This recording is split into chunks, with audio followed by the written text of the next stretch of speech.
What's better than watching your team win? Winning money while you do it. I'm Jim Costa, and on Cash the Ticket, Mike Valeni and I give you the edge to make every game playable. College football, NFL, we're breaking it all down game by game. Your podcast feed is going to be filled, and you're going to love it. You can click on the games you care about. We do it all. With our analysis, we're finding games that other people aren't talking about. We're turning every Saturday and every Sunday into days where you got a chance to win. Don't just sit on the sidelines. Cash the Ticket with us. Follow Cash the Ticket in the free Odyssey app or wherever you get your podcasts. All right, I mentioned the Kyle Shanahan thing that I wanted to talk about.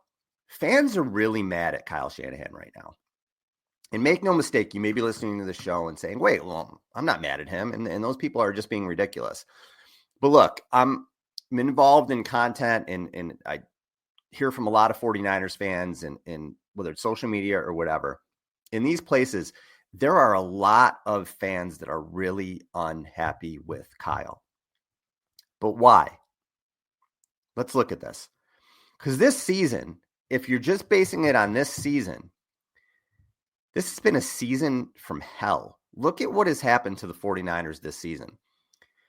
Ayuk, McCaffrey, Greenlaw, Hargrave, Hufanga, now Bosa, now Lenore. Purdy's not healthy. He's got a bad shoulder. They've dealt with massive injuries. And they've dealt with personal tragedies for their players. Just unspeakable things that have happened to these poor families. And Ricky Pearsall, dude got shot.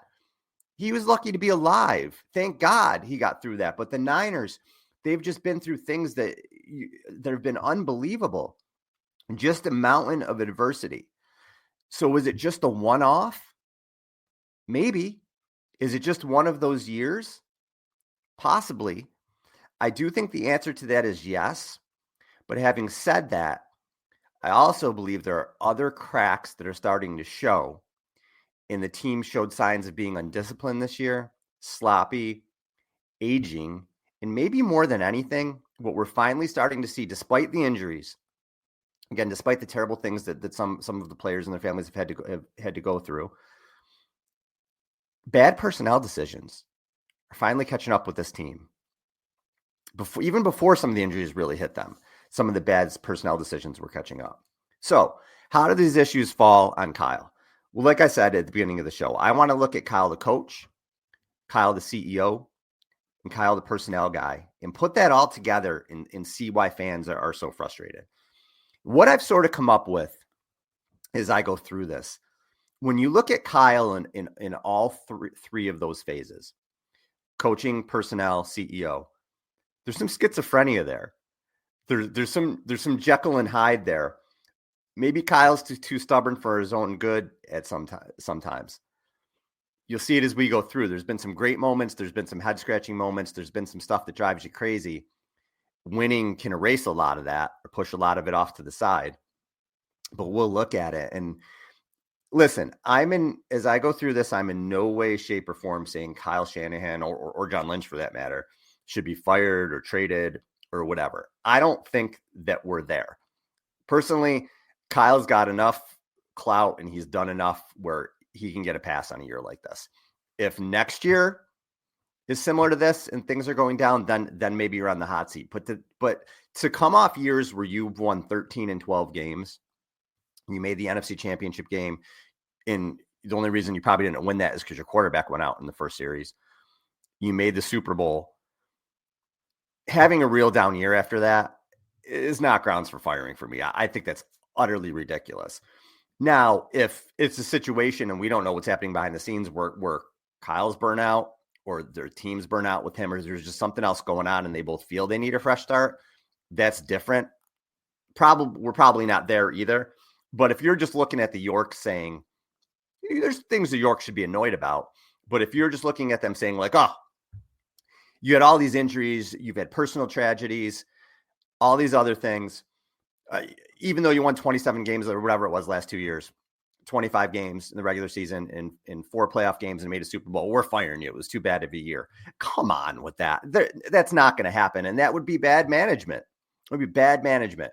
Cannot get rid of a coach like that for one bad season. And look around.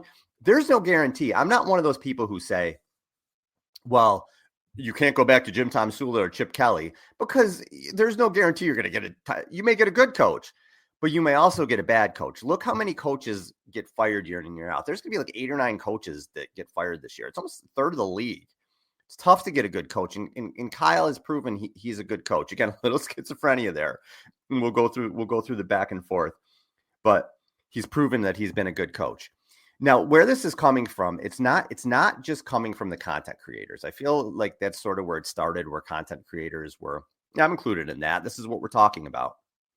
Kyle's not having a good season. What's going on with this team? They're sloppy. They're undisciplined. The special teams is terrible. But now you're starting to hear it a little bit from national guys. And by national guys, I say Mike Florio was talking about maybe the Bears looking to trade for him. That would be a good idea. Why the Niners would trade him within the conference, I would have no idea, but that's one of the things he brought up. Colin Cowherd was saying maybe it's time to pull personnel from Kyle Shanahan. Now, I know these guys are trying to get eyes on him. So are we. So is everybody doing this. But it's out there. They're national guys. It's being talked about. It's out there.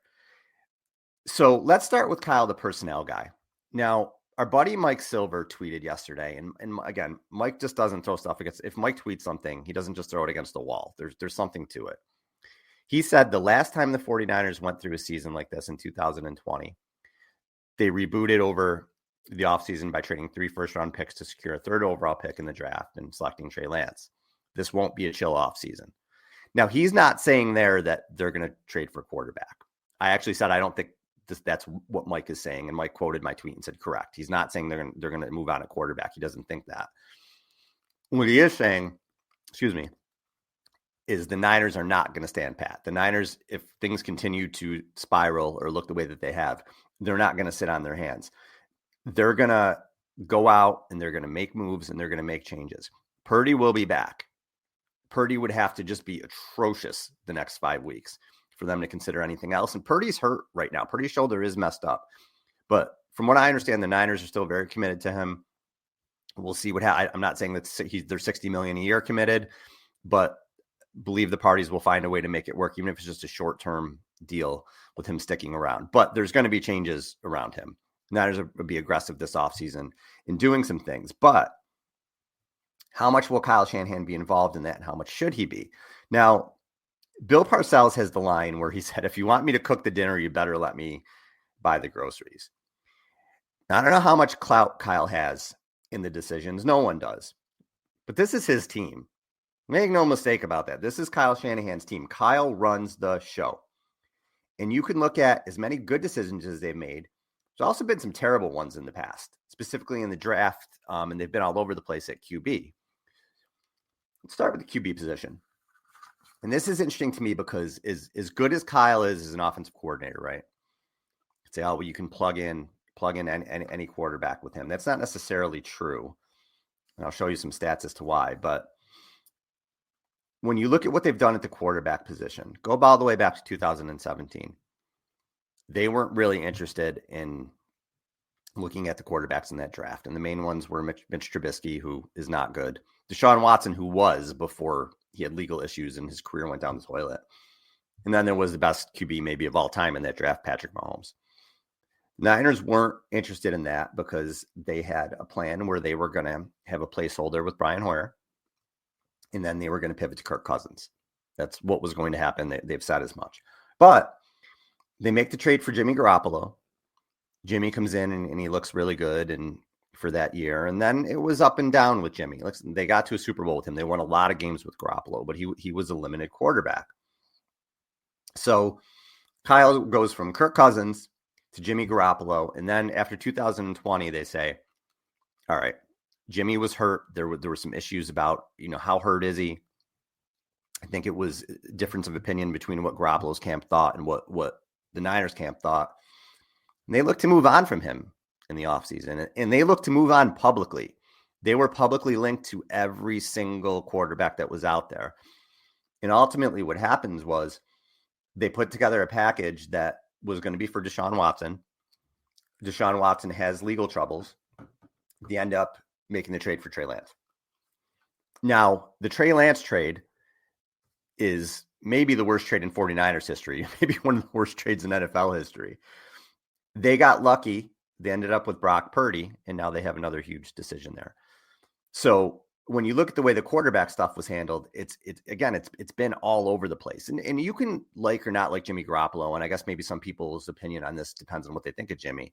But they treated Jimmy like shit. They did not treat Jimmy well. Again, publicly looking for another quarterback, having him practice on the side field when they couldn't trade him, and then being like, after Lance gets hurt, hey man, can you come back in? you know. And then you have the next year with him, and then with Purdy, it's just all insane. But it's been all over the place. Now, if it isn't working out with Purdy, you're going to go to what would be your fourth quarterback. It's been a quarterback carousel. So I think if Kyle is there for a while, I think he will be, Purdy will be there for the next couple of years too. I think these two are married, and I think they can make it work. But personnel-wise with QB, Purdy saved them from what really could have been a huge disaster. So if you look at Kyle, the personnel guy, the quarterback has to be a big part of it. It's kind of been all over the place. Depending on what you think of Purdy, we're going into year 9 next year, and there may still be a question mark with who your franchise quarterback is. That's a huge deal. Come join me, Andrew Filippone. And me, Patrick Peterson, 3-time NFL All-Pro cornerback on First and Pod for premier NFL coverage and conversations. Our motto on the podcast is every team, every week, and we don't play favorites. Every episode, you get a glimpse of the entire National Football League with First and Pod. Follow and listen to First and Pod on Mondays and Fridays on the free Odyssey app or wherever you get your podcasts. Then you look at, they've also, having said that, had built one of the best rosters in football. How did this happen? Well, if you look at the draft, think when you're drafting players, you can draft starters, you can draft blue chip dudes who are special, Hall of Fame guys, which are hard to come by, and hard to come by at premium spots. Or, you have misses in your draft too. Your draft can be all over the place. But with the Niners, when you look at those early drafts that they had, now, 2017, the first round was just atrocious with Solomon Thomas and Reuben Foster. That's the first round of your new regime, and you're trying to get guys who you're going to build around, and it was atrocious. But they get George Kittle out of that draft, Hall of Fame player. Again, tough to come by. Next year, you draft McGlinchey, who was a long starter for you at tackle, 5 years. That's not a miss. You get Fred Warner, Hall of Famer. Another blue chip guy. And then 2019, which is really part of the draft that really helped solidify them for that next run for the next 5 years, where they were in the NFC Championship game for those 5 years. Nick Bosa, just another Hall of Fame type player. Game changer, as you've seen when he hasn't been in the defense. Like I said, how bad they've been. Deebo Samuel, who is at the end now, it appears, but was an impact player, a blue chip guy for a while. Dre Greenlaw in the 5th round, another game-changing blue chip type guy. And you get Brandon Ayuk in 2020. So now you have these guys who are a core foundation of your team, and they are blue chip Hall of Fame level guys, big time players. I'm not saying they're just starters. They're guys who are starters on our team. They are all pro level blue chip guys. And when you mix in a Trent Williams, who you obtained via trade, when Eric Armstead is already a blue chip type dude who's been on your team, when you add a McCaffrey, when you add a Charvarius Ward, done some very good moves here, but they built a lot of that core through the draft within those first 4 years. Phenomenal job to build what was ultimately an elite team in the league for half a decade. But then things started to change a little. It probably started to change in 2020, even though they did get Ayuk and Juwan Jennings in the 7th round in that year, which was another great pick. Where it looked like they started, instead of building for best player available, instead of building in the trenches, making sure the trenches were a priority, they just sort of, maybe it looked like they were trying to plug holes at times. You look at those drafts moving forward, and we do talk about this a lot on the show, but I think it's important, starting with the Trey Lance draft. Now, we know that they lost picks when they traded for Lance. That's part of it. But it's also the guys that they took in those drafts compared to the guys that they took in the previous 4 that have hurt them. So in 2021, I'm going to read this draft off to you. Trey Lance, bust. Aaron Banks, 2nd round. I think you want more out of a 2nd round guard. I know he's been a starter, but he hasn't played well this year, and I don't think he's going to be on the team next year. So that's was an it was a second round pick. I'm going to say that's not a good pick because you want more impact for that. And Trey Sermon, Ambry Thomas in the 3rd round, Jalen Moore in the 5th, Lenore home run pick in the 5th round, Hufanga really great pick in the 5th round as well. He's not going to be a long-term fix here though. And then Mitchell. So out of that draft, how many blue chip foundational guys did you get in 2021? Lenore. So 1. Again, Lenore is not a Hall of Fame level guy. He may be, even I think he's ascending. Who knows where he's going to end up? But he's a good starter. He's a very good player. They signed him to an extension. That's a great pick. So you have 1 right now, and it's at corner. Next draft, Drake Jackson, 2nd round. TDP, 3rd round. Danny Gray, 3rd round. 4th round, Burford. 5th round, Womack, who's playing well for the Colts. Nick Zakelj, Clea Davis, Castro Fields in the 6th, and Brock Purdy in the 7th.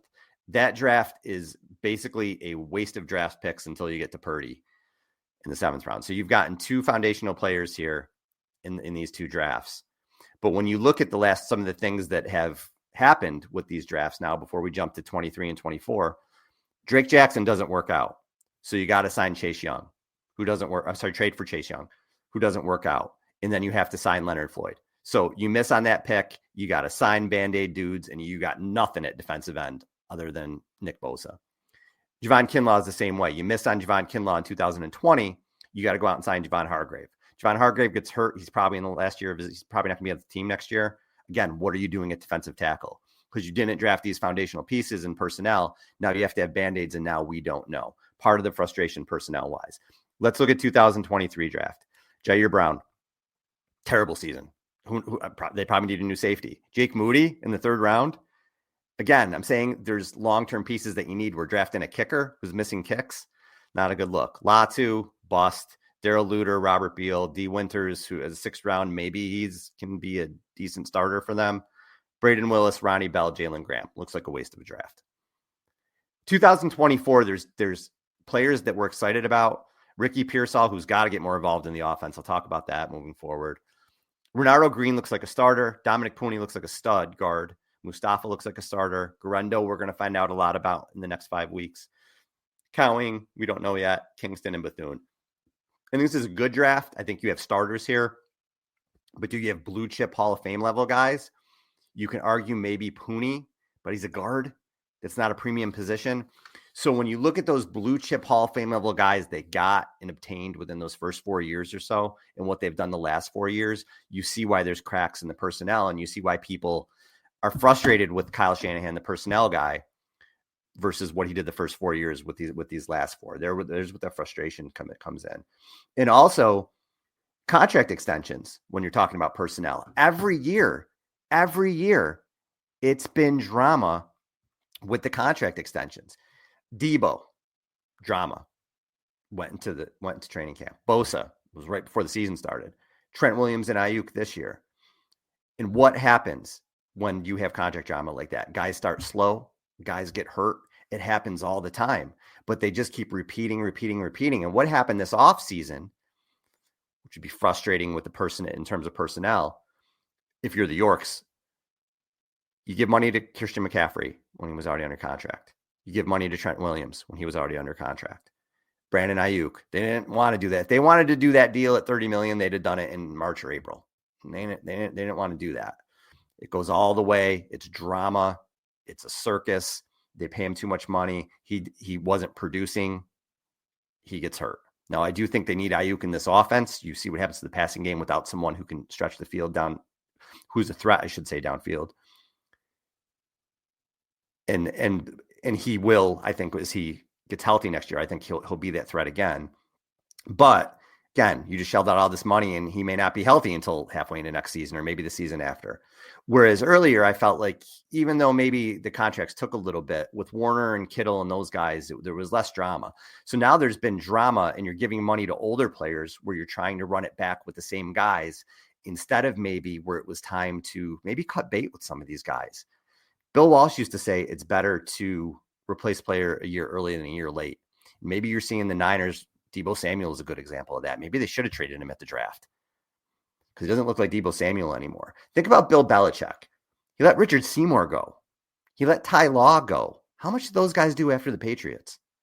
Maybe they had a good season. And that's where I think the Niners get caught, is where they had this core, and it was a great run, man. Maybe some of these guys you had to get rid of a little bit earlier. Getting away from the D-line, trying to put Band-Aids on the defensive line in 2024. We talked about you don't have those long-term fixes, so you put a Band-Aid with Leonard Floyd or a Gross Matos or Malik Collins or a Jordan Elliott. These guys were supposed to be short-term fixes, and it's not working out. What's the long-term fix? So again, the 4 years where you had the first 4 years where you were building that foundation versus these last 4 years where now we're kind of like, what's our foundation? That's where the issues go there. And, you're ignoring center early on with Kyle Shanahan. I'm going to go out, I'm going to sign Weston Richburg. Now he got hurt, but still it was, I want to get my center. Fortunately, he got injured, but then you said, I'm going to get Alex Mack and get him in for a year. We need a good center. And then after that, it was kind of like, Brendel's good enough. It's been 3 years of Jake Brendel. Make center a priority. And there have been guys in the draft for the interior of the O-line that you could have got there that they decided not to do it. And these decisions have come home to roost. And I think that's what you're seeing right now where is the frustration with fans.